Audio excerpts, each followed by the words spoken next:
بسم اللہ الرحمن الرحیم الصلاۃ والسلام علیک یا رسول اللہ الصلاۃ والسلام علیک یا حبیب اللہ لبیک لبیک لبیک یا رسول اللہ صلی اللہ علیہ وسلم تاجدار ختم نبوت زندہ باد زندہ باد زندہ باد۔ آج اس ایوان کے اندر جو میں قرارداد پیش کر رہا ہوں، سندھ اسمبلی کے اس ایوان میں وفاقی حکومت کے انتقامی سیاست کے رویے اور اپوزیشن جماعتوں کے ساتھ آمریت کا رویہ رکھنے کی ہم سخت مذمت کرتے ہیں۔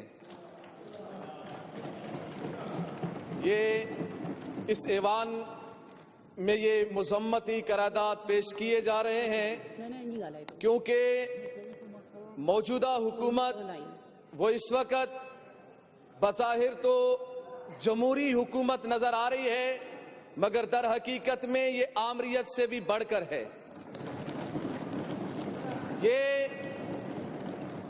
اور اس آمری حکومت نے آئین کی دھجیاں اڑا دی ہے، پاکستان کے آئین کی دھجیاں اڑا دی ہیں۔ جناب اسپیکر صاحبہ، میں پاکستان کے کچھ آئین کے تحت کچھ آرٹیکل آپ کے سامنے میں رکھتا ہوں جو پاکستان کے آئین میں درج ہیں، اور موجودہ حکومت نے ان کی کس انداز میں حرمت کو پامال کیا ہے۔ پاکستان کے آئین آرٹیکل 8 میں یہ واضح الفاظوں میں لکھا ہوا ہے کہ ایسا کوئی بھی قانون جو بنیادی انسانی حقوق کے متصادم ہو وہ کالعدم ہے۔ اور ہماری اس وفاقی حکومت نے جس انداز میں بنیادی انسانی حقوق کو پامال کیا ہے، 3 MPO کے تحت، جو کہ اس آرٹیکل 8 کے تحت یہ کالعدم ہے۔ 3 MPO آرٹیکل 8 کے تحت یہ بالکل کالعدم قانون ہے۔ کالعدم قانون کا سہارا لے کر حکومت نے لبیک والوں پر وار کیا، قائدین پر وار کیا۔ یہ کالعدم کیوں ہے؟ یہ انسانی حقوق کے متصادم ہے، اس لیے کہ اس کو چاہو جب چاہو اپنے سیاسی انتقام کے لیے استعمال کرو، جب چاہو جس وقت چاہو اس کو نظربند کرو بغیر جرم بتائے۔ اس لیے آرٹیکل 8 کے تحت یہ کالعدم ہے۔ اسپیکر صاحبہ، آئین کا آرٹیکل نمبر 10 جو ہمیں یہ بتاتا ہے کہ جب بھی کسی بھی کوئی شخص کو اس کا جرم بتائے بغیر اس کی گرفتاری نہیں ہو سکتی، اس کو حراست میں نہیں لیا جا سکتا۔ یہ آرٹیکل 8 ہے۔ آرٹیکل 10 ہے۔ آرٹیکل نمبر 10 پاکستان کا آئین ہمیں بتاتا ہے کہ کسی بھی پاکستانی کو اس کا جرم بتائے بغیر اس کو گرفتار نہیں کیا جا سکتا، اس کو حراست میں نہیں رکھا جا سکتا۔ ان 2 آرٹیکلوں کی بنا پر MPO 3 یہ متصادم ہے انسانی حقوق کے، اور یہ کالعدم قانون ہے۔ اور کالعدم قانون کا سہارا لے کر حکومت لبیک والوں پر وار کرنا چاہتے ہیں، اور یہ بتانا چاہتے ہیں کہ ہم ان کا نظریہ دبائیں گے۔ ان کو معلوم ہی نہیں ہے کہ یہ نظریہ عام نظریہ نہیں ہے، یہ کسی سیاسی جماعت کا نظریہ نہیں ہے۔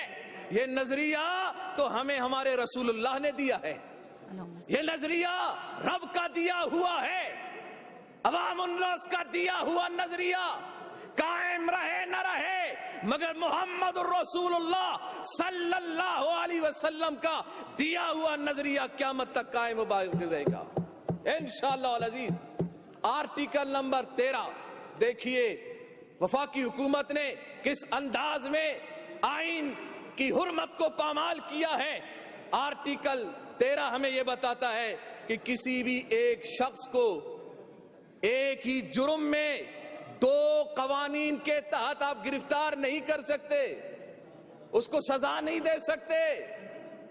مگر ہوا کیا ہے، ہمارے قائدین، کارکنان، عوام اہل سنت، مسلمانوں کو 3 MPO کے تحت بھی گرفتار کیا گیا اور ظلم در ظلم کہ ان پر FIR بھی کاٹی گئی۔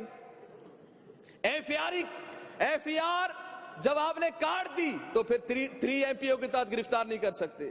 3 MPO کے تحت آپ نے گرفتار کیا تو پھر آپ FIR نہیں کاٹ سکتے، کیونکہ آرٹیکل 13 پاکستان کا یہ آئین ہمیں بتا رہا ہے کہ ایک شخص کو 2 قوانین کے تحت سزا نہیں دے سکتے۔ مگر آئین کے احترام کو پامال کیا گیا اور اس 3 MPO کا سہارا لیا گیا۔ اور اسپیکر صاحبہ، آرٹیکل نمبر 14 دیکھیے گا کس انداز میں اس کی حرمت کو پامال کیا گیا۔ آرٹیکل 14 ہمیں بتاتا ہے کہ ہر پاکستانی شخص کا حق ہے چادر اور 4 دیواری کی تحفظ، اس کے گھر کی حرمت لازمی ہے۔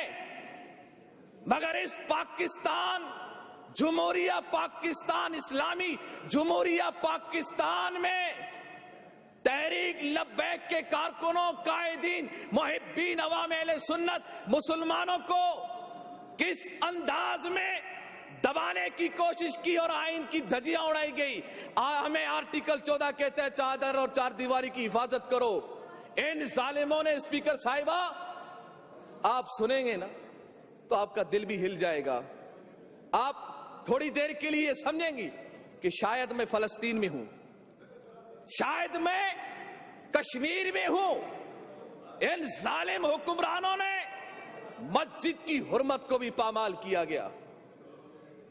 مسجد کی حرمت کو پامال کرتے ہوئے، مسجد کے دروازوں کو توڑتے ہوئے، شیشوں کو توڑتے ہوئے، سین کو توڑتے ہوئے کئی دنوں تک اس اللہ کے گھر میں، شاعر اللہ میں جوتوں سمیت دھندناتے رہے۔ وہاں پر مسجد کی حرمت کو پامال کیا گیا، آئین کی بھی بے حرمتی ہوئی، اس کی حرمت کو بھی پامال کیا گیا، شاعر اللہ کی حرمت کو بھی پامال کیا گیا۔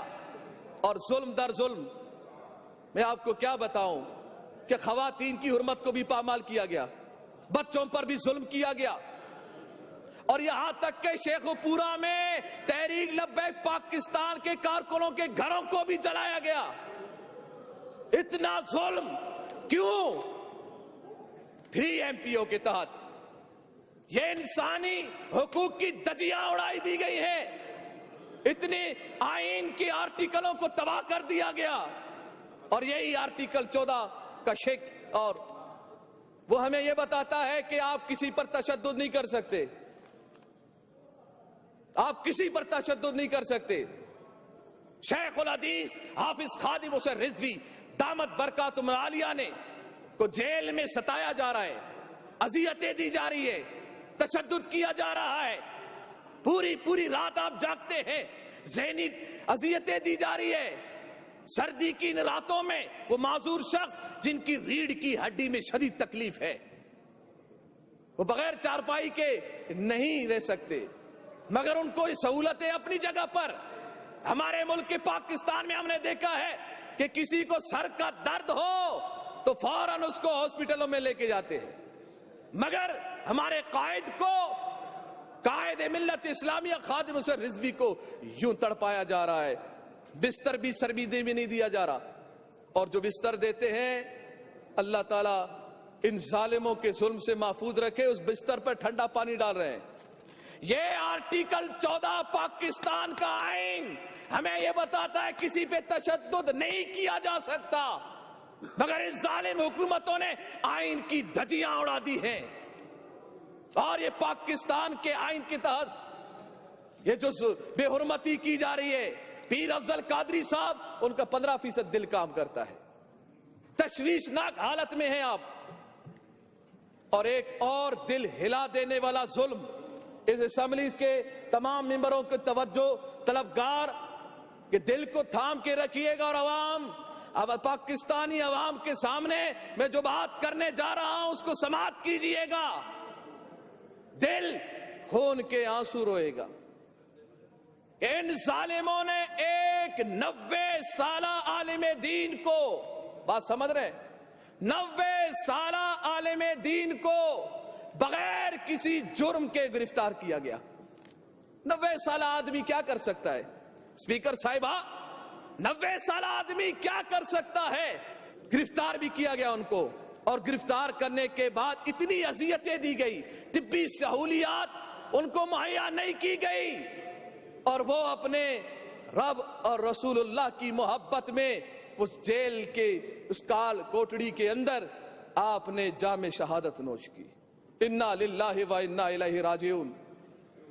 کہاں ہے انصاف کے دعوے دار جو انصاف کی رٹ لگاتے ہیں؟ مفتی محمد یوسف کے قاتلوں کو کیوں نہیں پکڑا گیا؟ ان کو کیفر کردار تک کیوں نہیں پہنچایا گیا؟ انصاف بولنے سے نہیں ہوتا، کردار میں عمل کرنے سے ہوتا ہے۔ ریاست مدینہ کی بات کرنا آسان ہے، اس پر عمل کرنا بہت مشکل ہے۔ ریاست مدینہ میں کیا یہ ہوتا تھا کہ مسجدوں کی حرمتوں کو پامال کرو، مسجدوں میں بوٹوں سمیت داخل ہو جاؤ، مسجد پر قبضہ کر لو، اور کئی دنوں تک اس اللہ کے گھر میں نماز نہیں ہوئی، آذانیں نہیں ہوئی؟ یہ باتیں سوچ کے شاید پاکستانی عوام یہ سوچ رہی ہوگی کہ یہ پاکستان کی باتیں نہیں، فلسطین کی باتیں ہیں، کیونکہ اسرائیلی فوج وہاں پر اسی انداز میں وہ مسجدوں میں گھستے ہیں۔ اور اس بات کو بھی ذہن میں رکھیے گا کہ یہ آرٹیکل نمبر 16 جس میں یہ حق دیا گیا ہے سب کو کہ وہ جلسہ اور جلوس کرے، مگر 25 نومبر کے جلسے کو روکنے کے لیے ہماری پر ظلم ڈھایا گیا، اس کو آڑ بنایا گیا، اور اس آڑ میں ہم سب کو ان لوگوں نے آئین کی حرمت کو پامال کرتے ہوئے ظلم و ستم ڈھائے، اور اس آئین کی بھی خلاف ورزی ہوئی۔ آرٹیکل نمبر 17 آخری آئین میں پیش کر رہا ہوں۔ اس کے تحت کیا ہے کہ سب کو، تمام پاکستانیوں کو یہ حق ہے کہ وہ پی پی میں جائیں، وہ نون لیگ میں جائیں، وہ تحریک لبیک پاکستان میں جائیں، وہ کسی بھی جماعت کا حصہ بن سکتے ہیں، مگر جیل کے اندر ظلم در ظلم آئین کی دھجیاں اڑائی گئی، زبردستی ہمارے کارکنوں سے تحریک لبیک سے لا تعلقی کے حلف نامے بھرے گئے۔ یہ کتنا ظلم ہے! ان ظالموں کو میں کہہ رہا ہوں، یہ اقتدار کے نشے میں مت رہو، یہ اقتداریں ختم ہو جائیں گی، یہ اقتدار ایک دن نیست و نابود ہو جائیں گے، سب ختم ہو جائے گا، اور اسلام باقی ہے، باقی رہے گا۔ اسلام سے جب بھی کوئی ٹکرایا ہے وہ نیست و نابود ہو کے رہا ہے، چاہے وہ ابراہیم علیہ السلام کے سامنے نمرود ہو تو نیست و نابود ہے، وہ موسیٰ علیہ السلام کے سامنے فرعون ہو تو نیست و نابود ہے، محمد الرسول اللہ صلی اللہ علیہ وسلم کے سامنے ابو جہل و عتبہ و شیبہ ہو وہ نیست و نابود ہے۔ میرے امام علی مقام امام حسین رضی اللہ تعالیٰ عنہ کے سامنے بھی یزید نے یہ کہا تھا، میرے پاس طاقت ہے، میرے پاس اقتدار ہے، میرے پاس حکومت ہے، طاقت میرے پاس ہے، حکومت میرے پاس ہے، میں جس کو چاہوں، جیسا چاہوں، جب چاہوں پکڑ سکتا ہوں، سزا دے سکتا ہوں۔ مگر یہ بھول تھی یزید کی اور یزیدیت کی ریورس پر چلنے والی آج کی حکومت کی بھی یہ بھول ہے کہ تم اسلام کو دبا سکتے ہو۔ اسلام دبنے کے لیے نہیں آیا، جتنا دباؤ گے یہ اٹھتا جائے گا، اٹھتا جائے گا۔ تم نے ممتاز قادری کو دبانے کی کوشش کی، آج بھی ایوان میں ممتاز کھڑا ہے، ممتاز قادری کھڑا ہے تمہارے سامنے، اور تم جتنا دباؤ گے انشاءاللہ یہ تمہارے دبانے سے نہیں دبیں گے، بلکہ اللہ اور اس کے فضل و کرم پر قائم رکھیں گے۔ اللہ تعالیٰ ہمارے ملک پاکستان کو سلامت رکھے اور ہمارے صوبہ سندھ کو سلامت رکھے۔ اور میں آخر میں اپنے ایوان کے ان ساتھیوں کو میں شکر گزار ہوں جنہوں نے اس سے قبل میرے ساتھ ہاتھ بلند کر کے ناموس رسالت کے لیے انہوں نے یہ عہد کیا کہ ہم آپ کے ساتھ ہیں، میں ان کا بھی شکریہ ادا کرتا ہوں۔ اللہ تعالی ہم سب کا حامی و ناصر ہو۔ لبیک لبیک لبیک یا رسول اللہ صلی اللہ علیہ وسلم۔ تاجدار ختم نبوت، زندہ باد زندہ باد۔